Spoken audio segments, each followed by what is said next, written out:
All right, good afternoon. If you hadn't guessed it, today is International Peacekeepers Day, and we're delighted to be joined by the Undersecretary General for Peace Operations, Jean-Pierre Lacroix, and sitting next to him is General Pierce, the Acting Military Advisor of the United Nations. Just to flag that in his message for the day, the Secretary General said, "We honor the service of peacekeepers who step into danger with courage to help those who need protection, to preserve peace, and to restore hope in some of the world's most challenging contexts." At 2:45, the Secretary General will lay a wreath to honor the more than 4,400 United Nations peacekeepers who have lost their lives in the line of duty since 1948. And at 3 p.m., the Secretary General will present awards to the Military Gender Advocate of the Year, Squadron Leader Sharon Winsote Sime of Ghana, and the UN Women Police Officer of the Year, Superintendent Zainab Gabla of Sierra Leone. Both of them serve in the peacekeeping mission in Abyei. Without further ado, Jean-Pierre, you have the floor. Thank you very much, Stefan, and very good afternoon to all of you. Thank you for joining, and let me just say a few words by way of introduction. This is an important day for all the peacekeepers who are serving in the field and also here at HQ, and it's an opportunity, obviously, to pay tribute to the fallen peacekeepers, more than 4,400 since peacekeeping was created, and just for last year, 58 peacekeepers who gave their life serving peace. And when we look at the names of the fallen, obviously we're reminded how challenging peacekeeping is, how difficult and dangerous the environment in which peacekeeping operate are. And of course, we're also reminded that this is a very vital international partnership. Now, the partnership, what I call the cohesiveness of the family of peacekeeping, was on full display last, or at least 2 weeks ago, at the Peacekeeping Ministerial meeting in Berlin. We want to thank Germany for having hosted this very successful meeting, and I want to highlight that with more than 130 delegations attending, more than 60 delegations at ministerial level, and so many expressions of support, so many pledges that were made to support peacekeeping. The main takeaway from the Berlin meeting was that peacekeeping remains very strongly supported by member states, and we take it, of course, as a very heartening message. We take it as an encouragement for all the efforts that we're making, that we'll continue to make sure that we remain fit for the future and nimble and adaptable and also cost effective. Now, there are many commitments that were made in addition to the expression of support at the Berlin ministerial meeting, and now we have a lot of on our plate. We have a great amount of work to do to operationalize all the commitment, and also to continue with the many bodies of work that we're currently working on in different areas, such as safety and security of peacekeepers, performance, conduct and discipline, relation with the host government, how to introduce and make the best possible use of digital technology in peacekeeping, and so many other bodies of work. All these activities are grouped under the Action for Peacekeeping initiative. We're currently in the process of updating this initiative, in other words, looking at what has provided or resulted in good outcomes, and where we still have challenges and difficulties and more work needs to be done. Now, in addition to that, we have other very important processes ongoing. As you know, the member states requested a broad review of all peace operations at the Summit for the Future last September, and we're currently working on this with our sister department, the Department of Peacebuilding and Political Affairs. And of course, we are working to operationalize UN 80 initiative, the Secretary General's initiative, within the peace and security pillar. So needless to say that there is a lot that we're doing, in addition, of course, to continuing the support that we provide to our colleagues in the field. But the main message is that peacekeeping is constantly adapting. It's constantly looking for innovative ways to deliver while remaining both an effective and really a low-cost option compared to many other multinational deployments. We are committed to maximizing our own cost effectiveness, but at the same time, we want to insist that it is imperative that peacekeeping should be provided with the resources that are needed to deliver on the mandate. Of course, this is all happening against the backdrop of a challenging situation on the ground. Needless to say, most of our mission have a deteriorated political and security environment. And of course, if you want to have, looking at, with hindsight at the difficulties and challenges and really dangers that some of our mission went through over the last couple of months, UNIFIL, DRC, to some extent also UNDOF on the Golan Heights, and frankly, most other peacekeeping mission, then that tells us how challenging the work of peacekeeping is, but at the same time, that also tells us that the peacekeepers are making a critical difference on the ground in spite of all these challenges. And I want to insist that by preserving ceasefire, by preventing the resumption of violence in those environments, by protecting every single day hundreds of thousands of civilians, our peacekeepers are really making a huge difference in the field. I want to end by paying special tribute to two awardees that will be honored today. The Military Gender Award winner for 2024 is Squadron Leader Sharon Minsonte Sima for Ghana, and the Chief Police Superintendent of Zenagbla of Sierra Leone, who has been selected as our Women Police Officer of the Year. So we really want to pay tribute to their work. They both serve with UNISFA in ABA, and we are very proud of what they do and the difference that they make on the ground. So with this, I will be looking forward to your question. I'm happy to be here with Major General Pierce, who is the acting MILAD, and of course, we are both at your disposal. Thank you. Thank you very much. Edie. You don't even need to raise your hand. I know you have a question. Thank you. Thank you very much on behalf of the United Nations Correspondents Association for doing this briefing.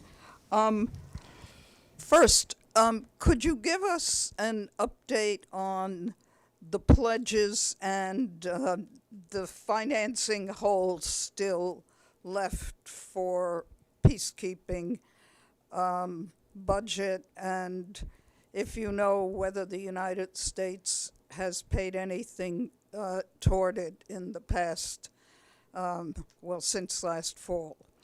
And secondly, could you comment on the reports that there will be a possible merging of the peacekeeping and political arms of the United Nations into one big peace, I don't know, building, maintaining operation? Thanks. All right. Regarding the pledges that were made by member states, I think, first of all, they're public, and we're happy to, of course, share with you the list of pledges, and I won't go into the details, but suffice it to say that we received a very significant amount of number of pledges that are covering the needs that we have expressed, because you know that prior to the meeting, we share with member states a shopping list with a list of capacities that we need, covering both units, individual personnel, specific skill set, but also training.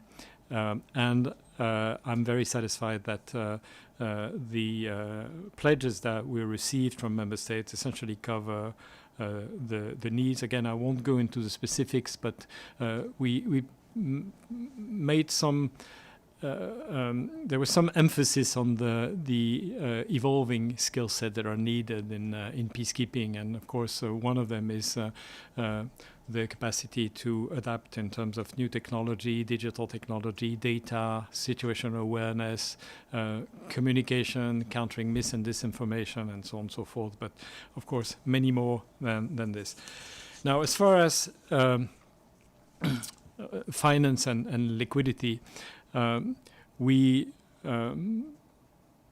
reiterate that on the one hand, we have an obligation to work towards more cost effectiveness, and we take it as a very important responsibility that we have. And as we move forward in terms of operationalizing further the various bodies of work that we're currently working on, we are determined to prioritize cost effectiveness. I think it's more important than ever because on the one hand, you mentioned one country, the United States, but I think it's clear that most of our top financial contributors have constraints in terms of the public finances. Now, of course, we expect all of them to pay what they have to pay on time and in full, but at the same time, we live in the real world and we know what those constraints are. So we want to have a very productive dialogue with them, in addition, of course, to making sure that as far as we're concerned, we work on cost effectiveness. By the way, that work is also a partnership because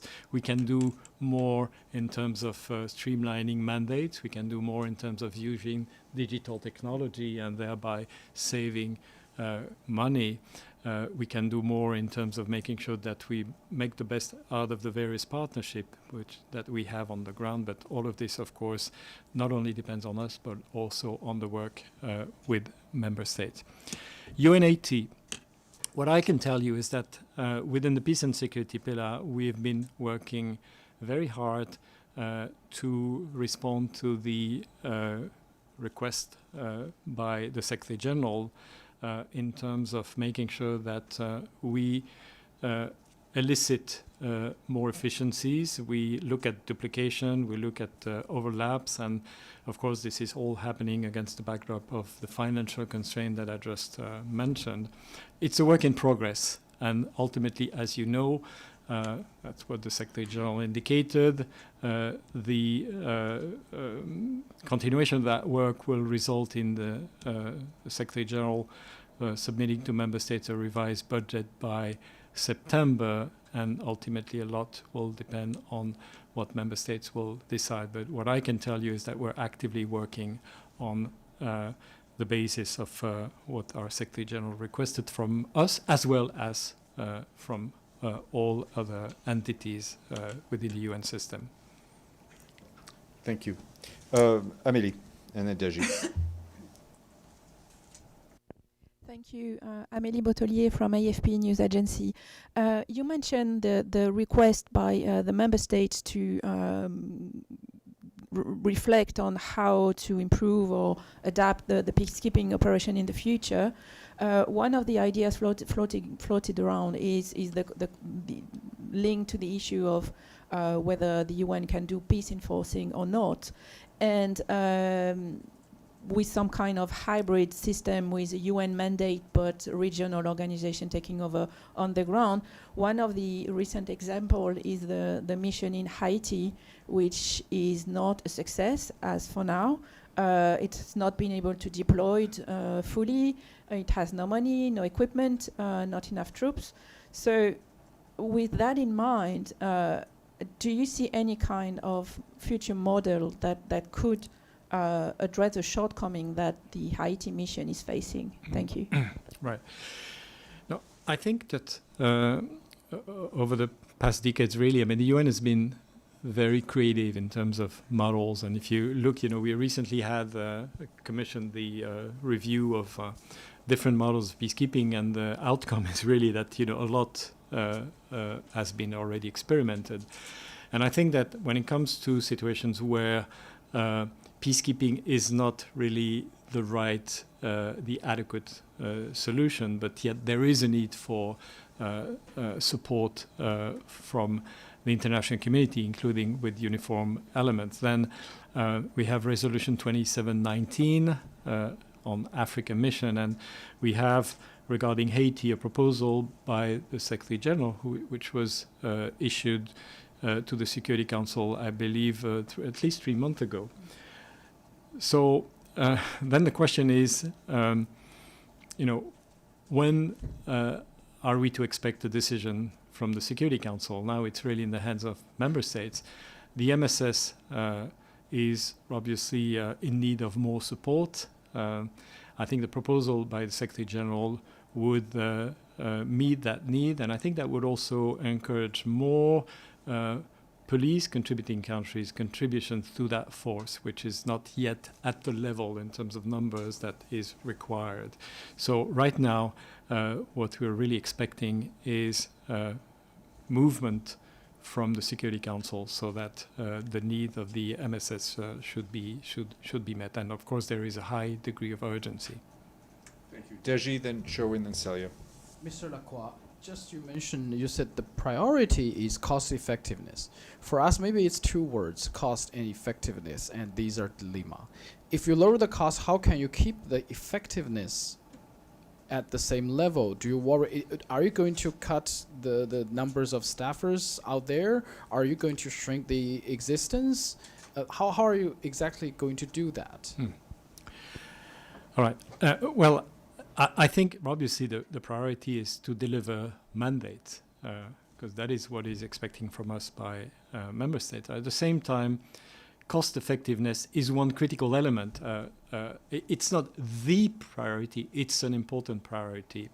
And it is, when we were in Berlin, on the one hand, we had this very clear expression of support to peacekeeping, which was really massive and of course, very heartening to us. But at the same time, there is also support, very strong support by member states, which we also observed in Berlin, to the UN initiative and basically to all this group of efforts towards more cost effectiveness. So we have to respond to that. This is not something that we discover. And when we think that we can sort of streamline, even reduce the format, even the numbers, we do that. And I would remind you that in the past, in some cases, we took the initiative out of our own initiative, without even a request from member state to reduce the size of some peacekeeping missions.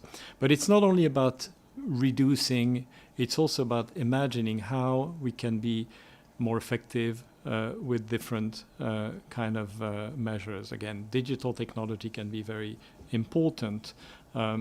If you if we can use drones to observe situation in a given area, then you save a lot of money, because instead of sending heavy sort of vehicles with a lot of people and costs a lot of money, and it's also putting at risk the peacekeeper, then you just use the drone and it saves a lot of money. It's as efficient. That requires the consent of the host government, by the way. So it's all of this has its sensitivities. What my good brother, friend, and colleague Yoshikare is doing in terms of renewable energy, recycling water, environmental strategy, all of this is critically important, both from the point of view of effectiveness, safety and security, and saving money. And there is a lot more that can be done. Of course, prioritizing mandate is also very relevant. So I think that it has to be just a very important part of our effort. And yes, cost, effectiveness, but ultimately in terms of making sure that we deliver as best as we can on the mandate. Thank you. Sherwin, then Celia. Good afternoon. Good afternoon, SG. I wonder if you could give us an update on the situation in the DRC, MONUSCO in particular. Who's in control of Goma and Bukavu? Are MONUSCO troops still confined to their bases, or has freedom of movement been restored completely? And what is your broad assessment of the current conditions on the ground? Right. Well, we have obviously a mixed and complex situation in the DRC. As far as MONUSCO is concerned, more than 60% of the mission is out of the M23 controlled areas. In a way, it keeps in those areas, which is essentially covering what we call the Grand Nord, the northern part of North Kivu and Ituri. The MONUSCO continues to do what it is mandated to do in terms of protection of civilians. Many IDP camps with very high numbers of IDPs protected by our peacekeepers, and a lot of work in terms of protecting the civilians against the hostile activities of armed groups. Now, when it comes to the M23 controlled area, of course, it's more challenging. We continue to face restrictions and limitation to what we can do, and I think it's important that the messages coming from the Security Council should be heeded by the parties, including in the M23. There needs to be full freedom of movement for MONUSCO to be able to implement its mandate everywhere. Now, the good news is that there are diplomatic efforts that are ongoing, and of course with the African efforts in the lead, the African Union, the sub-regional organization, Eastern African Community, as well as SADC. There are other stakeholders involved, Qatar, the United States. All of this, I believe, is very helpful. We have a very good Security Council resolution, which was adopted unanimously and has all the good messages. But I think there's more that needs to be done with the purpose of achieving, first of all, a ceasefire. Violence has somewhat subsided, but it's still there. So achieving a ceasefire. MONUSCO is ready to deploy elements to monitor the respect of a ceasefire as soon as it will materialize. And then, of course, we need to continue, on the one hand, doing as much as we can to protect civilians and deliver on the mandate in the field, but also very much supporting those diplomatic efforts, because ultimately this is how we will achieve a durable peace in the Eastern DRC. What's your estimate in terms of how long this mission will continue? I know there are various permutations. It's a tough question, but I mean, you're the guy, right?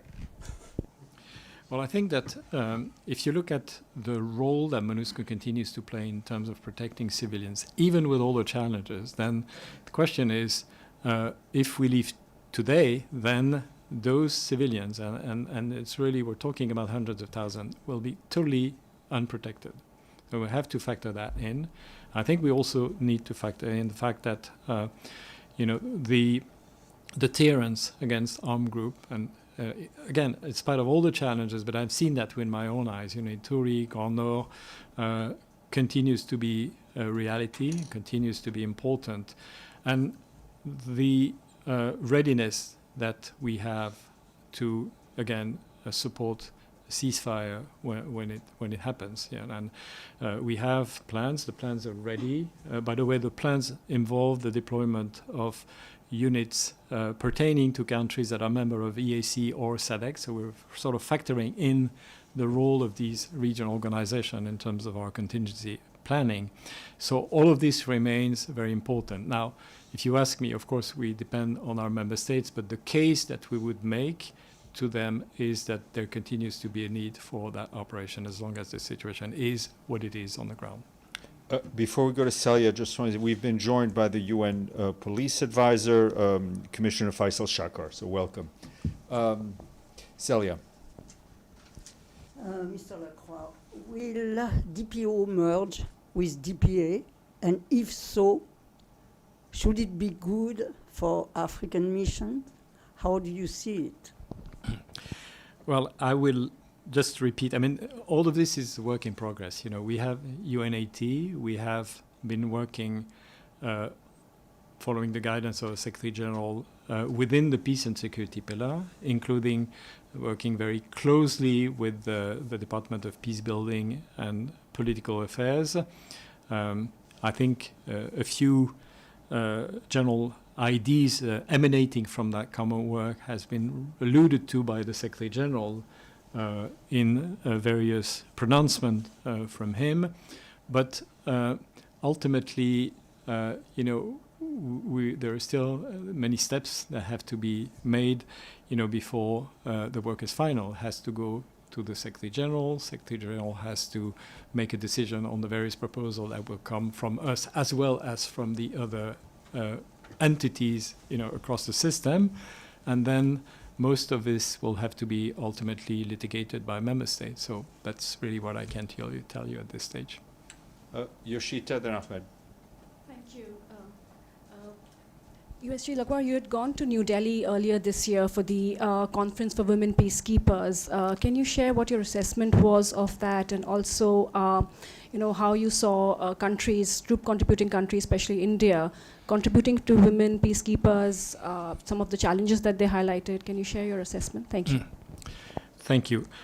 Yes, I really wanted to go to New Delhi and to that conference, first of all, because India is a very important troop and police contributing country. It's also a very important supporter of peacekeeping, beyond the important contribution of men and women from India, but also in terms of supporting various efforts. I'm thinking in particular, but there are many other examples of the lead from India on the accountability for crime against peacekeepers. Now, women in peacekeeping, for us it has two dimensions. It's more women in peacekeeping, which guarantees a more effective peacekeeping, and it's more empowerment of women through peacekeeping, in terms of the role of women in political processes, their empowerment, making sure that they are part and parcel of all these peace building and peacekeeping efforts.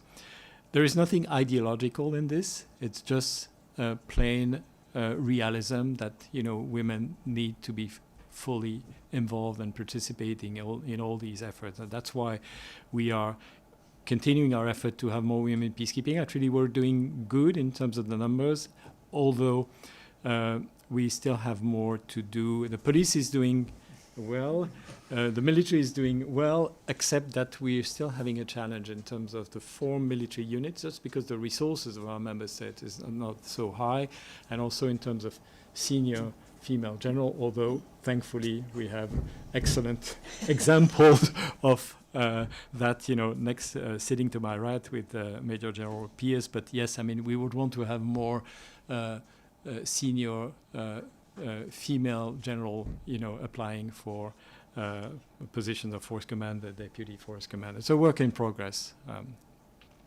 Thank you. Ahmed? Thank you. Thank you, Under-Secretary General, General Pierce, Police Advisor Faisal. Definitely the blue helmets have an instrumental role in many parts around the world. But currently, with the declining in funding the peacekeeping operations and the United Nations in general, and based on Secretary General UN at 80 initiative, how do you see the future of peacekeeping operation, whether on the military side or on the police side, in the light of these declining resources? Points of flashpoints and crisis areas are on a rising trend and not on a declining. So where does the future hold for this important function of the United Nations? Thank you. Right. First of all, I agree with you that we have a whole series of challenges. I think the number one challenge, obviously, is political, because we have a divided Security Council, we have a divided international community, and therefore less appetite for multilateral responses to crisis, which could include peacekeeping. It's a reality, and it comes on top of all the challenges that we have in terms of the kind of conflictuality that we have to deal with. But I think that we cannot predict the future, and we cannot proceed under the assumption that the resources will continue to decrease, that there will be no new opportunities for peacekeeping, because that we don't know. And when I say we don't know, I'm referring to the history of peacekeeping, which has always been ebbs and flows and ups and downs, and on many occasions we were surprised, in one direction or the other. So I think the point is that we need to be ready. We need to be ready to both continue adapting the existing peace operation, and if we have if we're called upon to deploy, to create, to participate in the creation of new peacekeeping operations, the system has to be ready as well. On some occasion, I was asked, whether there would be a UN peacekeeping operation in some situation or another, Ukraine, Gaza. I mean, all of this, of course, is very hypothetical. But I think what that suggests is that it's all hypothetical until it is not, or it remains hypothetical. What I'm trying to say is that on the one hand, we need to make sure that we will continue to have that readiness to respond to the call from the member states.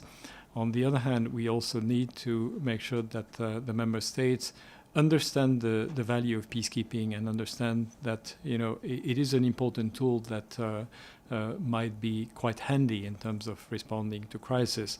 Again, we are very encouraged by the fact that the vast majority of member states are very supportive of peacekeeping. As a UN activities, it's very well supported. But it's up to us to make sure that if we are to continue with peacekeeping as a relevant tool, then there is a lot that we need to do in terms of all these efforts to adapt to peacekeeping. Thank you. We're going to go online. Mike, you have a question? Yeah, thank you, Undersecretary General. A quarter of the UN peacekeeping missions are within about a few hours' drive of each other in Israel, Lebanon, and Syria. Given the circumstances and given the UN's general feeling of unwelcomeness in Jerusalem nowadays, has there been any thought given to, at least administratively, merging some of those operations together?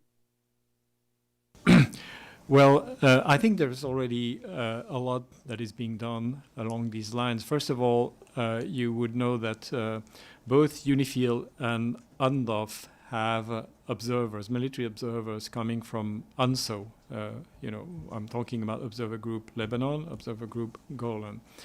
There is also a lot that is being done by our mission in Lebanon to support the mission on the Golan Heights, UNDOF. And I would also add that there is support that is provided to all these three missions in the Middle East by our mission in Cyprus. So, there is already quite a lot that is being done along this line. I think that making sure that, of course, taking into account the difference in the mandate, which is a reality, making sure that we make the best of these efficiency or potential efficiencies is an important topic. So if there is more that can be done, of course, we are looking at those opportunities, particularly at a time where, again, the financial constraints are what they are. Thank you. Edie, and then we'll close it out and let our guests go. I just wonder if we could hear from General Pierce and the Police Commissioner on your thoughts on the future of peacekeeping and what you see as the big challenges ahead. Thank you. Thank you. And there has been a significant amount of work being done in the thinking and the planning about the future of peacekeeping. For myself as the acting military advisor, it's what do we see the military component with the police component and how we can contribute to the political outcomes. And it really is that agility, to have the ability to use technology.